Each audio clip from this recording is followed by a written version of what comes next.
Hello and welcome. In this episode of On the Shop Floor, I am at L&T Defense facility in Talegaon near Pune, and with me is the head of L&T Defense, Arun Ramchandani, experienced hand and an old hand at L&T, an old hand in defense systems. Arun, thank you very much for your Welcome, time. Nitin. Welcome to our Talegaon campus. Pleasure to have you here. Thank you very much. I want to learn what L&T does, but before that, let me ask you, how did you get into defense, or how did you get into this engineering field? Okay, so I would say that I got into defense by accident. Okay. And if we can credit it to somebody, it should be Dr. Kalam. Okay.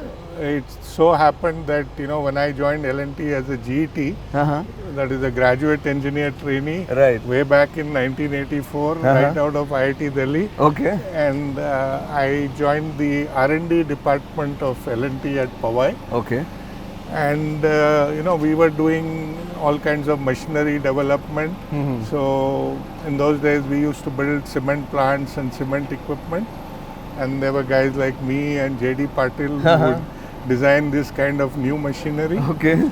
And then around that time the IGMDP program started. Yeah, Integrated Missile Development Program. And Dr. Kalam felt that we've been doing a lot of work in DRDO, but unless we integrate industry, this program will take a long time.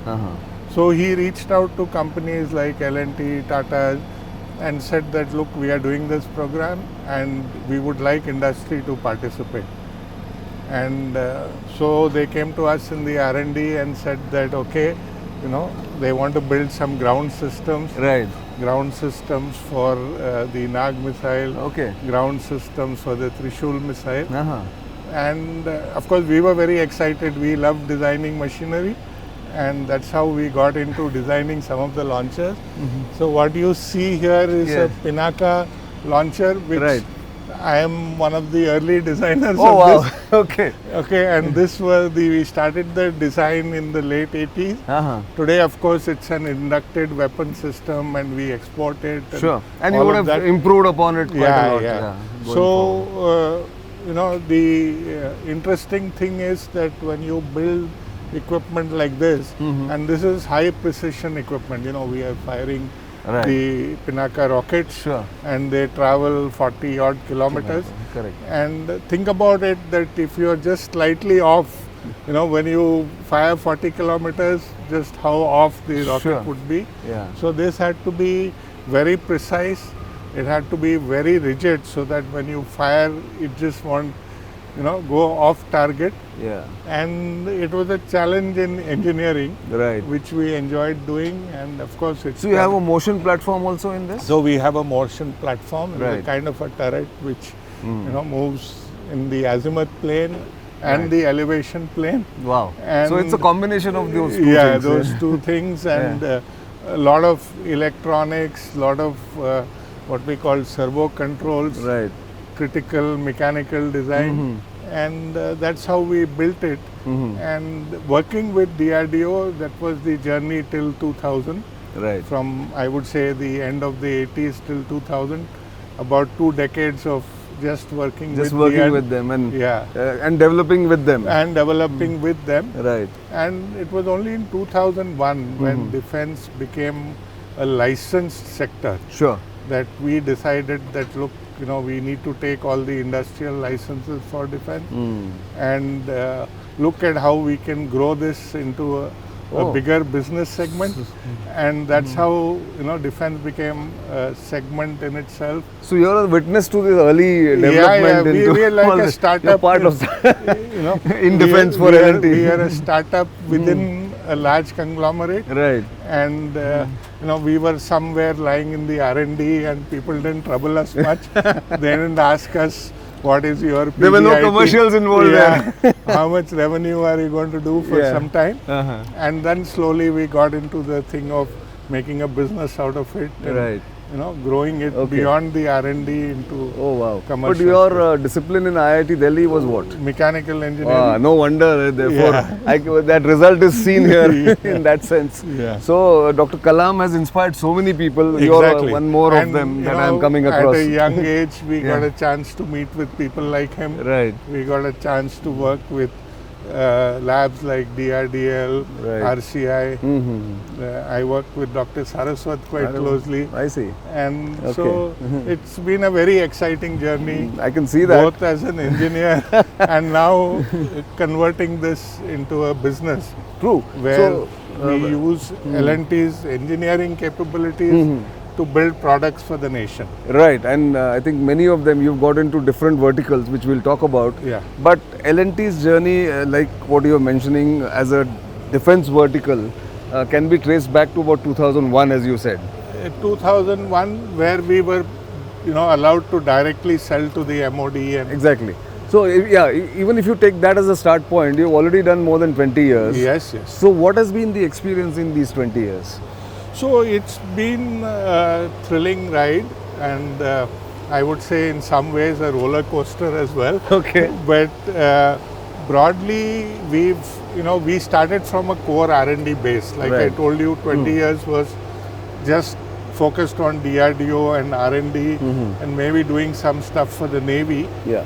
And from then on, we've built a number of at least 250 products, have been built for the armed forces. About 35 of them are in serial production today, which have come out of R&D efforts and stuff like that. And of course, then we looked to scale up. We looked at the K9 Vajra, which came subsequently. We got into warship construction. We've been associated with submarine building. We've looked at precision equipment at Coimbatore, including aerospace equipment. Okay. Again, the aerospace business has its roots with Dr. Kalam.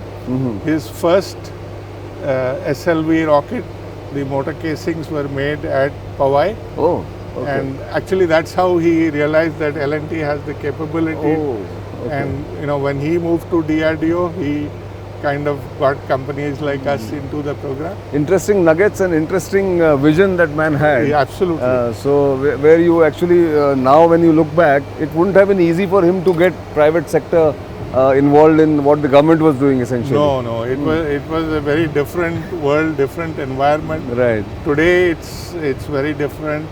We are a large part of what India produces for its defense equipment. Right. The share of the domestic industry has been growing. Correct. And we see it growing even further. The focus on self-reliance. And I think we are well poised for taking advantage of that because we've actually built our business on an R&D base. Absolutely. Like you said, and you are one of those pioneers. But now what is this that you have built? So this is the MR-SAM launcher for the Indian Air Force. Yeah, one can see that written there. Yeah. Sure. So this is the main launcher system. It's on a trailer, and again you can see the kind of it uses precision drive. We've got a mast here for the communication. Sure. And this is equipment which has been built much after I stopped designing. You got into the business of the next generation. Okay. Are doing it well and probably doing it better. Yeah. And you see, interestingly, it looks pretty simple, but it's very rugged equipment.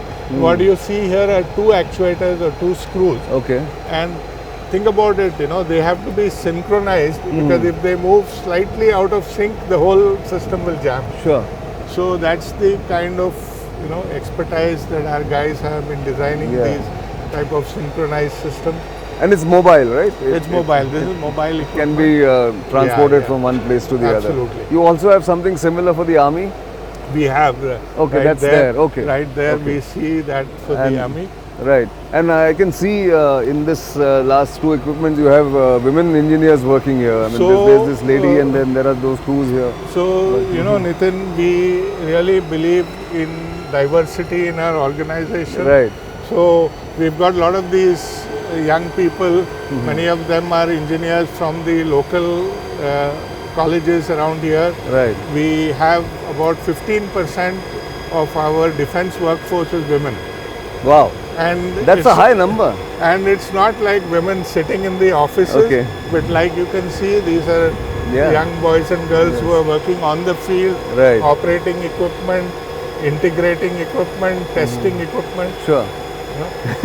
So this facility itself, if I understand correctly, is facility for integration and testing also? Yeah, so we call this an AIT facility. Okay. Okay, what you see around here are AIT shops. Right. Okay. That is the assembly, Assembly, integration and testing. testing. Okay. Okay, so we work with an ecosystem of suppliers. Right. And each of these equipment will have hundreds of suppliers who work with us. Right. Most of them MSMEs.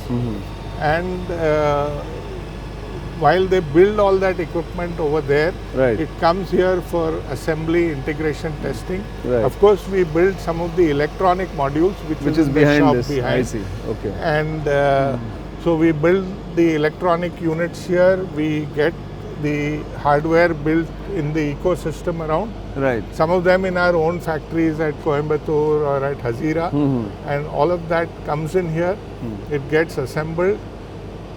Assembly is just putting things together. Integration is another thing where mechanical systems talk to hydraulic systems and electronic talk systems. to electronic systems and all of that. Yeah. So that's the integration piece. And then there's testing. We have a lot of special purpose test facilities here. Okay. Unfortunately, because of whatever our secrecy requirements, I can't show you that all of those. Doesn't matter. Yeah. in But a we are broad on the sense- campus. Yeah. Yeah. So in the broad sense, it's about assembly, integration, testing. Each of these is a critical piece, and we have skill sets for all of these. Right. We use a lot of local talent. We train them up, and we believe that this kind of modern equipment, Right. which is a mix of technology and manufacturing skills, can be done by the local engineers. They Right. can be trained to do this, Very good. and they, I think many of them become good designers. Sure. Many of them. you're spreading the tentacles, if I can use that word, into tier 2, tier 3 Absolutely. cities and engineering facilities or engineering institutions. So when we started, before 2000, we did all this in one of the small shops in Powai. Okay. So they used to find us a nuisance because they were doing production and Right. we would come and do our prototyping. Right. And And they would say, why are these fellows not doing anything? Yeah, they're just occupying our shops. Right. Their prototypes take ages to move out. Sure. And now it's a different world. All these equipment, they move out in 18 months, 12 months. Okay. Some of them from design to delivery. The timelines are typically 18 months. Okay. When we did it, in back then, it sometimes took us 4 years, 5 years to take it from design To at least a prototype. to complete testing. Right. But all of that is evolved. Then we realized that we needed dedicated facilities. And today in our defense, we have 6 facilities which are dedicated for defense. Yeah. defense So activities. this is also started about 2008 we Okay. started. So nearly 15, 16 years ago. Yeah. Right. And then, one shop came up. We started delivering pinakas. We got our first order. So the first regiment of pinakas we I have delivered. gone from here. Yeah. Okay. So we sold something, earned some money, plowed it back, made it into a facility. So this is that army thing that you were This talking is the about. Army The MR MR-SAM. launcher. Okay. So you can see the difference between Yeah. Army and Air Force. Yeah. This is like meant for off-road applications. It's, Okay. Yeah. You know, So it's little more. it's it more is compact, more yeah. mobile. Exactly. you know, More mobile and more compact. Yeah. Yeah. And I think again same principle Yeah, the applies. principles apply. Yeah. But you can just see the kind of engineering, the kind of finishing. Right. The product is of international standards. Sure. It's, So talking about international standards, there is an emphasis on exports, for instance, from the Yes. Indian defense companies. Government Yeah. wants it like that.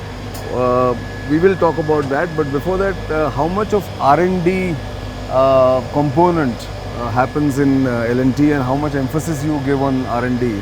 You spoke about your own experience, but now that you've got all these products, do you go further in tweaking them, in further enhancing their capability? So, Nitin, as you know, the government has laid a lot of emphasis on IDDM, Right. which is Indian Design Developed Manufacture. Correct. And we thought that it is right for us to keep a focus on that. Obviously, the equipment is going to evolve, Right. and we will have to design and develop newer and newer equipment. Absolutely. So the focus on R&D is always there, and we spend a good part of our earnings on the R&D, Okay. and so that's the kind of thrust that we have, constantly increasing the technical manpower, increasing the R&D manpower, and that close association with DRDO has brought into our R&D engineers that culture of scientific temper and wanting to develop products. Yeah, absolutely. So it's a big thrust. R&D is a big thrust. Correct. Of course, today we build warships and we build battle tanks and we do all of that, and that requires production of a different scale. So there is a lot of manufacturing R&D which also goes on to enable us to produce more efficiently, to produce to international standards. So that's one aspect of it, and the other is developing new products. Right. And that is so I mean, tomorrow we are going to look at directed energy systems. Okay. We are going to look at unmanned systems, and that's the kind of work which is going on in the R&D. You're keeping keeping up with times. Really, we have to keep up with times. Yeah. So you spoke about different verticals. So this is of course land systems that you just were showing us around, but you also do a lot of work in the naval systems, some of which I know you can't talk about. But whatever you can talk about as far as naval systems are concerned, tell us. Okay, so on the platform business, we have a strong land vertical and we have a naval vertical. Right. Let me talk about the naval vertical. So, of course, there's ships and submarines. Sure. And we have a shipyard at Kattupalli. The shipyard sprawls over about 900 acres. Of course, not all of it is shipyard. Sure. There are other fabrication yards, etc. But we have a dedicated shipyard which we set up around 2012-13 and invested over 2,000 crores in making a very contemporary shipyard. Lot of the shipbuilding happens inside shop floors. Right. And we use a lot of Industry 4.0 techniques to build our ships. Oh, so that's interesting. It's very advanced techniques.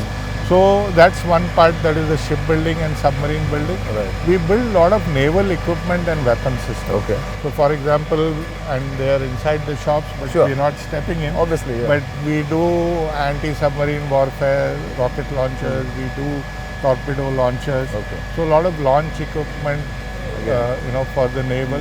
We do a lot of engineering systems. So you'll be surprised to know that we are the biggest suppliers of stabilizers for warships in the country. Oh, okay. We are, in fact, almost all the warships have our stabilizers on board. We make the ship steering gear, so the autopilots, the steering gear, we do all of that. We do ship-based radars. Okay, and now as you see here, these are land-based radars. These are land-based, but yes. we do ship-based radars. Okay. We do stabilized platforms on ships. So for radars, for weapon systems. Right. So there's a plethora of stuff that we do for the Navy, from equipment to electrical systems, fire control systems, and then the shipbuilding and platform building. Which you already have that case. But what about doing work with Indian Air Force? Of course, I mean that was there.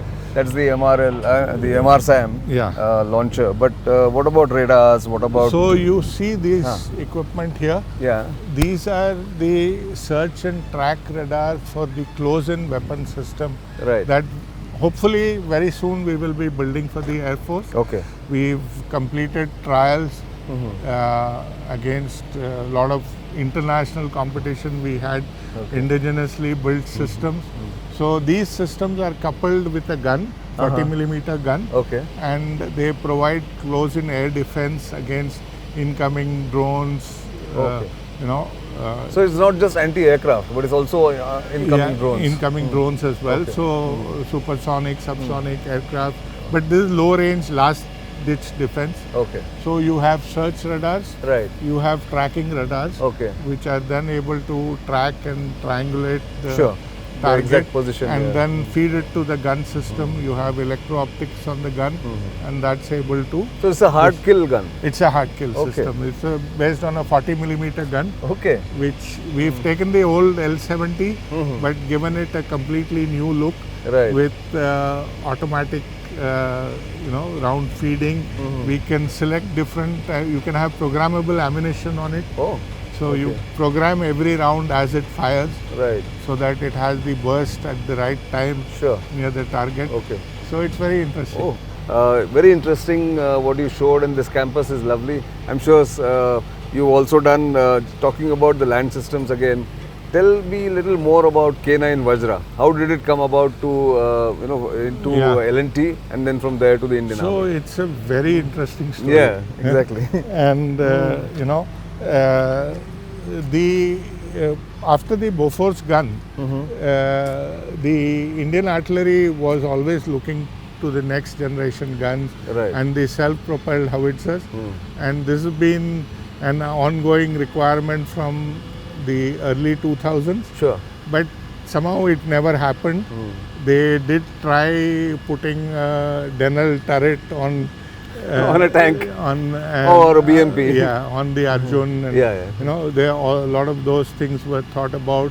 A lot of RFPs had been floated, but somehow they didn't get the right bidders and all of that. Right.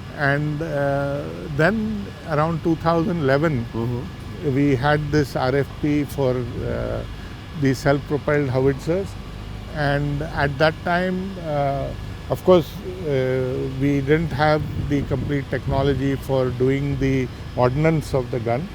So, and that was a buy global case. Sure. So, there was no question of developing a gun Okay. in that. You could bring something again. and then give it out. Since those were the days of buy global. Buying global, yes. So, we talked to the Samsung team from Korea at that time. The K9 gun was, quite well known as a good self-propelled howitzer. So we talked to them, and they said, look, we can't participate in this RFP because this RFP says that we will use Indian in-service ammunition. Oh. Okay. And the artillery ammunition at that time, which was in use, actually came from the South African origin. Denel. Okay. And the artillery rounds have something called nubs on them. Okay. To give them stability as they spin. Yeah. Okay. And so the NATO ammunition is a smooth ammunition. It doesn't have these nubs. Okay. So the Samsung guys said, look, we have a problem integrating this ammunition with our gun. It requires a lot of R&D. Okay. We've done a couple of trials with our R&D, and it looks like it's not such a simple job. It's not a trivial job. Right. And it's too risky for us to participate in this program. Okay. Because just supposing this R&D doesn't work out, and how our acquisition works, it's all NCNC. Right. And so those guys are worried about spending a lot of money doing trials, and then it doesn't work. So we said, look, here's the thing. If you're willing to allow us to lead the program, Okay. then we will do this bit of R&D for you. We will take the risk. Okay. And of course, you have a product, so we'll adapt the product to meet the Indian requirements. Right. And when you put new ammunition, you have to develop the ballistic computers for that and all that.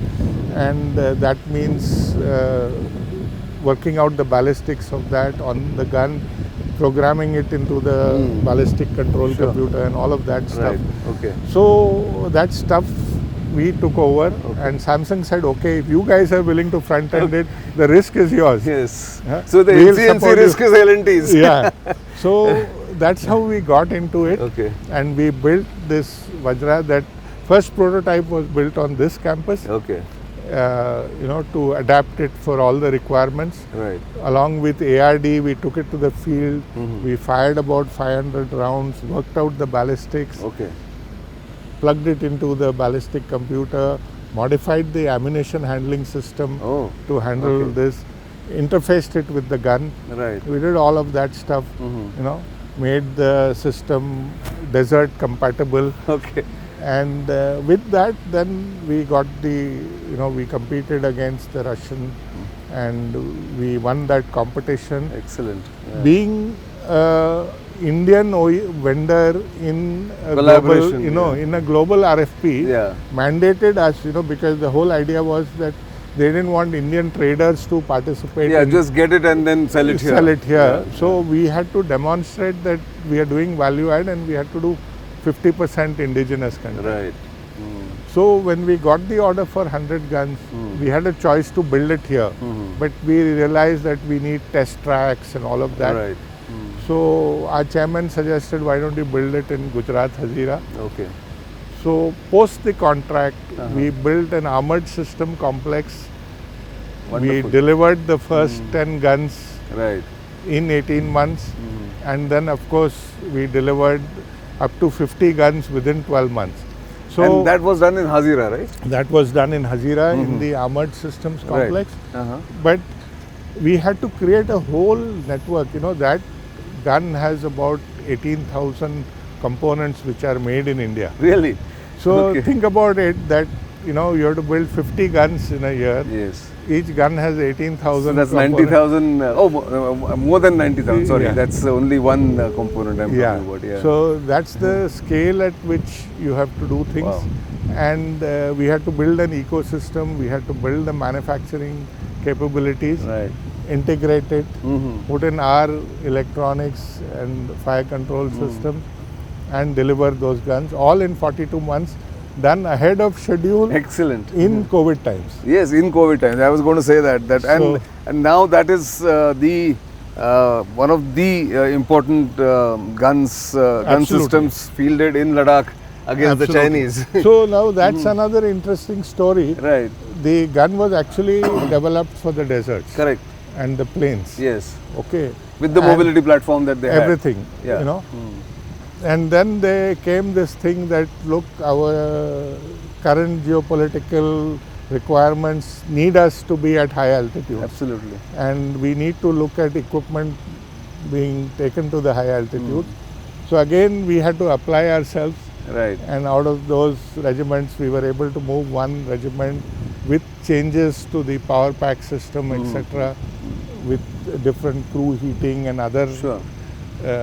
The ballistics also changes at high altitude. That rare, rarefied atmosphere. So with doing all of that, we were able to get it up there, and now today you have the Vajra, which is very rare. Nowhere in the world do they operate at these altitudes. Yeah, exactly. So one final question in this segment is about the light tank that the Indian Army is looking for. Are you, as a company, interested in developing one, or you already developed one? Because we hear some reports. So just tell us where you are on that. Again, it's an interesting thing because when we built the K9 Vajra and took it to the high altitude, we said, look, we have a basic platform. Maybe we can, transform it into a light tank. Right. DRDO was also thinking of developing a light tank. Sure. We started talking to each other. We found that we had the right ideas. Okay. And then, DRDO selected us as a development partner. Right. We Under that DCPP? under a DCPP model. Yeah. And then we started building the first prototype. And in about 18 months, we have the first prototype now ready in Hazira. Okay. And it's going to start trials April onwards. Okay. And again, all the learning, building that ecosystem for the K9, our R&D capabilities, working with DRDO and their Arjun experiences, Absolutely. bringing all this together. I don't think anywhere in the world people have developed a new platform in 18 months. Right. It should be a world record you know. You should apply for Guinness Book of World Record for that. So we are definitely keen in building that. Right. We are, interacting with the user. We are working together with DRDO, Right. and I think we will have a great product, which, a 25-ton class tank is a very unique kind of Absolutely. equipment. Very few countries make we are them. really excited about bringing this Excellent. product. Good to know that. I need to take a break at this point in time, but we will continue this conversation with Arun Ramchandani, head of L&T Defense, and we will talk about other verticals and other strengths and future plans that L&T has going forward. Stay tuned.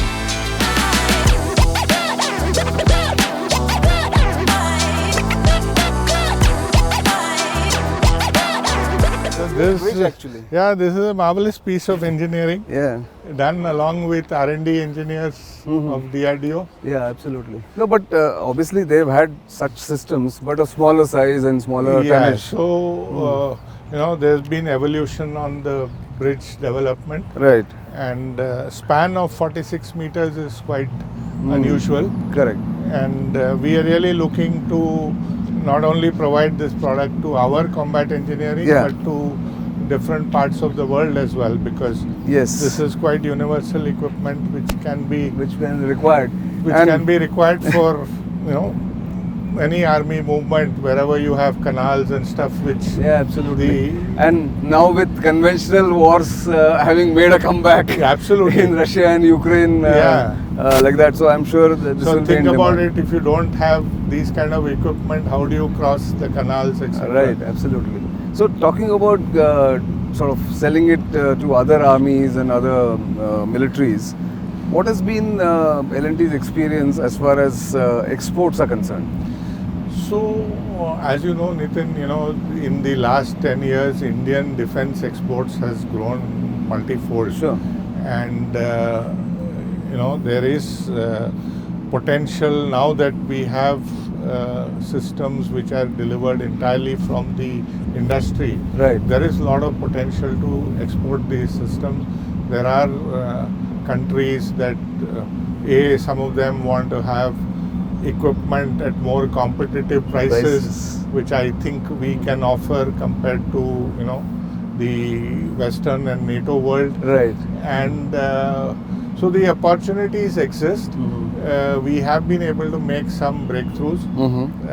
Of course, we have still a long way to go. I'm sure. And a lot of the current buyers are buying under the line of credit, but which the Indian government provides. But that's the way the rest of our competitors work. So you have the Chinese coming into these markets and providing maybe at a throwaway price. Absurd lines of credit. So Right. We actually need to push these lines of credit. We need to look at how we can fund some of these, make some credit schemes for countries wanting to buy our equipment. Right. And I think the potential exists for us to proliferate our equipment from being an importer of defense equipment to being an exporter. Yes. I see that transition happening. Yeah, we are in the middle of that right now. Yeah. I think there's some way off to get there. But do other militaries ask if the Indian military has inducted the equipment? I mean, is it a plus? It is a plus. Okay. Because for two reasons. One, that the world over people know that Indian military has some of the most challenging terrains, the most diverse terrains of operations, and any equipment which has undergone Indian trials should be good to operate anywhere in the world. Right. And also the stringent procurement process, perhaps. Absolutely. So I don't see that as, I do see that as a big plus for us whenever we say that we've, it's been inducted in the Indian Armed Forces. What the Indian MOD has done now is that they are saying, even if you participated in an Indian trial and cleared the trial, you may not have been L1. Right. But we'll give you may not have got a contract. Yeah. Okay. So we'll give you a certificate that your Indian trial cleared. Oh, which is also a big certificate. Which is also a help, because at the end of the day we do want that support. Yeah, absolutely. From the MOD. And from the Indian government rather. So, I mean, if you see the defense equipment selling is always a government driven selling. Absolutely. And to that extent, the Indian government has a very open mind on supporting the defense exports, of course, to friendly countries Yes, and of all course. of that. But there is a good thrust, and I really see this becoming a potential opportunity. Okay. So now let us of course see this bridge, but I want you to see in the future. You've Okay. done now 40 years in L&T. Yeah. Where do you see L&T Defense, of which you have been an integral part right from the beginning? What do you need from the Indian government or Indian military as a support or encouragement? And how do you see L&T Defense evolving further? Yeah. So if you see, you know, we've kind of built capabilities Right. in certain domains, and we want to build on that. We also realize that the future is not going to be the way the past was, and we need to be ready for that. So these are two things which we are doing. Right.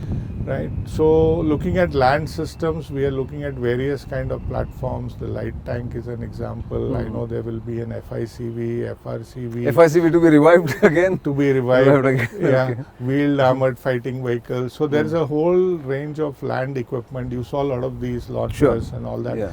And you know, so one thing we are very clear about is that we are not going to make ammunition and explosives, and okay, we are looking at being platform builders, platform integrators, building solutions for future warfare. Right.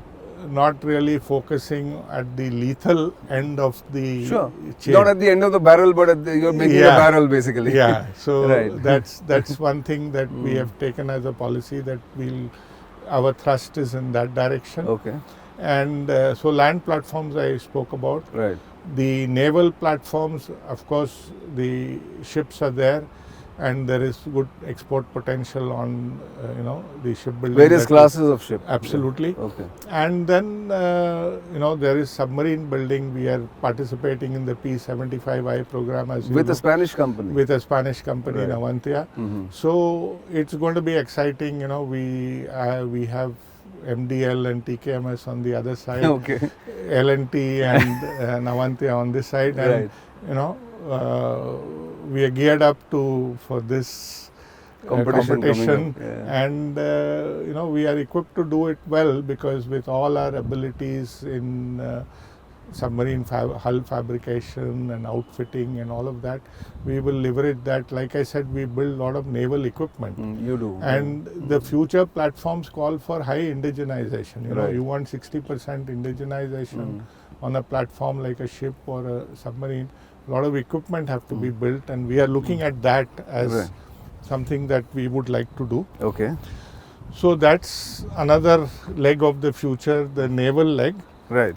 Now the third emerging leg is the defense electronics, Okay. where we see that the focus on sensors, on radars, on directed energy systems, on unmanned systems, on fire control systems, electronic warfare. Right. This is a spectrum that, you know, we are focusing on, which we believe are going to be more and more relevant in the future, and will start growing while our platform, you know, India is going to need tanks and Of course. submarines Given and two ships. unsettled borders. Yeah, and that business will grow. Right. But the focus on the higher end electronics and all of that is another segment that we are investing into, and that's a focus area. Okay. And then finally there's aerospace. You know? I see.